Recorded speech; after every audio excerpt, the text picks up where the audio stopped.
চলুন আজকে আমরা জানব তারকেশ্বর সম্পর্কে। তারকেশ্বরের আগের নাম ছিল তারপুর। এটি ছিল নির্জন বন জঙ্গলের ঘেরা একটি অঞ্চল। এটির পাশের গ্রাম রামনগরের সাথে সংযুক্ত ছিল। অযোধ্যার নবাবের অত্যাচারে সেখানকার একজন প্রজা পালিয়ে এসে রামনগর গ্রামে আশ্রয় নেয়। তার নাম ছিল কেশব হাজারি। তার দুজন পুত্র ছিল, একজনের নাম ভারমল্ল এবং অন্যজনের নাম বিষ্ণুদাস। পরবর্তীকালে নবাব মুর্শিদ কুলি খাঁর কাছ থেকে তিনি সেই অঞ্চলে জমিদারি লাভ করেন।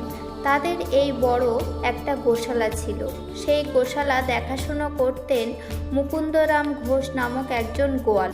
সেই গোশালার একটি গরু কপিলা নামের প্রতিদিন পাশের সেই তারপুর ঘন জঙ্গলের মধ্যে গিয়ে একটি শিলাখণ্ডের উপর অলৌকিকভাবে দুধ নিঃসরণ করত।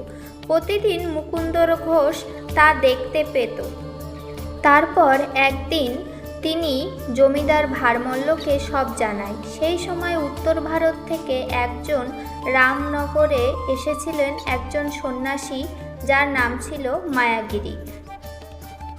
তার শরণাপন্ন হন জমিদার ভারমল্ল।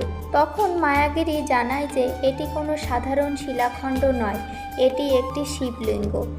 তারপর ভারমল্ল সেই শিবলিঙ্গ রামনগরে নিয়ে গিয়ে প্রতিষ্ঠা করতে চাইলে শিবলিঙ্গকে মাটি থেকে তোলা সম্ভব হয়নি।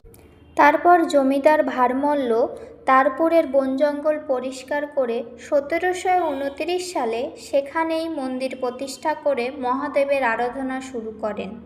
তারপর সেই স্থানের নামকরণ করা হয় তারকেশ্বর এবং শিবলিঙ্গের নামকরণ করা হয় বাবা তারকনাথ। সারা বছরই বাবা তারকনাথের কাছে তার ভক্তদের আনাগোনা লেগে থাকে। সমগ্র বিশ্বে সমস্ত শিবভক্তের কাছে তারকেশ্বর হয়ে ওঠে একটা মহা তীর্থক্ষেত্র। হর হর মহাদেব।